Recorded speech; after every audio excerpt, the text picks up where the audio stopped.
Hi everybody, it's Tyler here at Bex Reels checking in. It's Mecha Xenon 96789X coming in from Hawaii. These are your Hawaii region champions as well too, both competing both in V5 and JROTC as well too. So really awesome team here, and we're talking to them during V5 high school. Overall, really cool robot they have here. Full rebuild as we go through on this. A lot of great stuff we'll be talking about. Really great wall stake scoring mech and D-scoring like I just saw in their last match as well too. So excited to talk more about that. We'll be getting more of an overview on this robot and talking about from the other side of things as well too.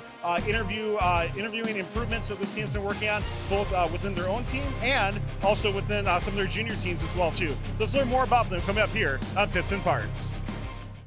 Aaron, there's a lot to break down this robot. As mentioned, it's a full rebuild here, but let's start out with the corner splitter. Walk me through that, and we'll start just kind of go through many different attributes of this robot.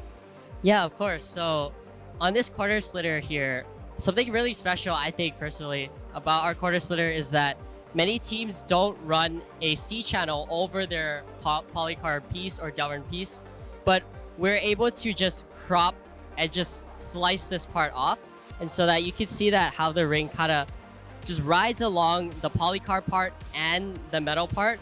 And so this allows us to keep this stability to hold this first stage of our intake, as well as be able to efficiently take from the corners. And looking at from mass strategy standpoint here at Bex Worlds, how has that been impacting your mass strategy overall? Yeah, so actually for every single auto that we have, we take from the corners. And so getting that extra ring in auto is really, really helpful just to get an extra point. Really, the auto bonus being 6 points is just super crucial to setting up for the match and the overall win. Walk me through what you have. Let's go up through your intake. I know we're going to be talking about many different attributes as we kind of go through. So what else do you want to cover? So something really interesting about our intake as well is that this part here, as soon as the ring comes up here, it already makes contact with the hooks. And a lot of teams run rubber bands and a little like rubber, like poly, some sort of thing that'll retain the ring here. We run zip ties, one across and two up. That way there is always consistency and there is never a ring that will get stuck or jam or go outwards. And so just that ability to keep the ring in control as it goes all the way up the intake really, really helps. As we continue on in this robot here, many other things. One of the things we were talking earlier, made some great improvements to your mogul clamp on this. Talking about what you have here. Yeah, of course. So on our mogul clamp here, something really special that I don't really see on too many teams is that we run screws all the way down.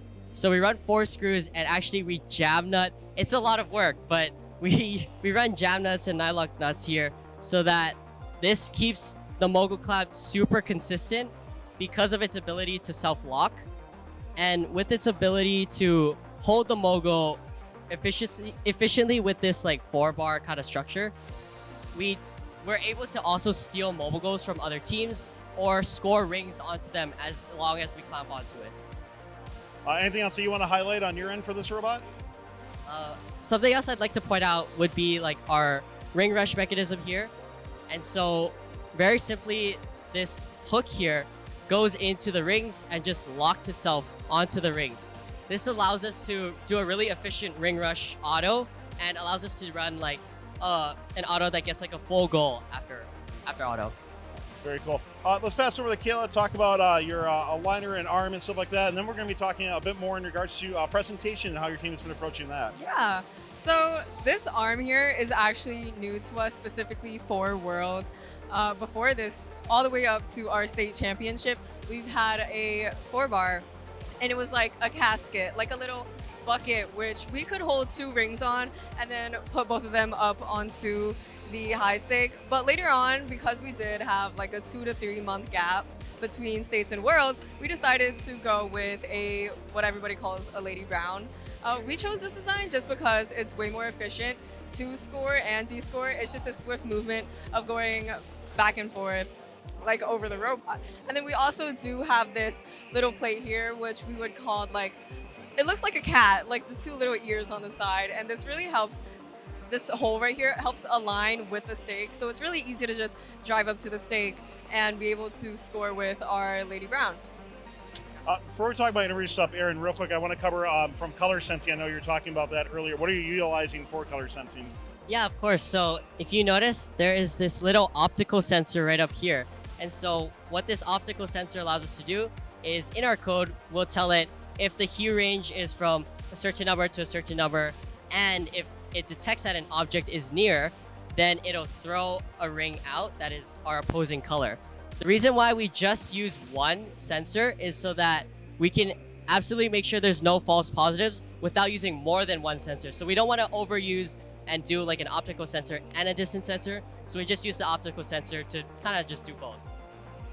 Kayla, one thing I want to wrap up with, I think it's a very important topic for teams to know more about and really pay attention to is in terms of presentation wise on it. You have several teams as part of kind of your family of Vex teams on here, and your team has taken upon yourself to really coach those teams in their presentation skills more. So can you just talk to me about like what you've been able to do and maybe some advice for teams who want to get better in regards to presenting both either the judges or really anything at all? Yeah, so just to give some background information on why the World's interview is so important to us is because our Hawaii State Championship, actually we didn't have an excellence winner, so that did make us lose contention to win excellence at Worlds. And so our online interview as well as our in-person interview for Worlds, we wanted to make sure that it was like to the best of our ability that we would be able to cover basically all the aspects of the engineering design process through each one of those questions. So one thing that I did know when like going through so many interviews, because we did attend like all Hawaii tournaments, is that you don't want to just focus on, let's say, one part of the engineering design process for a question. Like when they ask, oh, what's your favorite part of the robot? You don't just focus on, oh, this is my favorite part because that's just like explaining, oh, the build section of the engineering design process. But you do want to cover everything. You want to cover, oh, this is how we brainstormed, how we planned, we built, and we tested. So then it covers like the whole thing without having to answer it through the many questions, but you answer it through one question. So you make sure you can tick off all those marks that the judges are looking for just from one question. And looking from presentation wise, do you notice, and this is just more for my education, does that process of the interviews from like a Hawaii championships versus here at Vex Worlds, does that really change at all, or is it kind of the same thing throughout the entire process you've gone through? I would say the questions here at Worlds were more like, I wouldn't say team-based, but less on the robot side of things. It was a lot more like about our team and how we went through the process instead of, oh, what is this subsystem, or oh, what's on your robot. But they did ask a lot of follow-up questions, what I did like because it was on the same topic. Obviously proving dividends because you did a phenomenal job here in this interview. So congratulations on all the success your team has had so far. Can't wait to see how you do here at Vex Worlds, but really appreciate taking the time to talk about both your robot itself and then also some great insight in terms of interviews. So thanks a lot and good luck the rest of the way.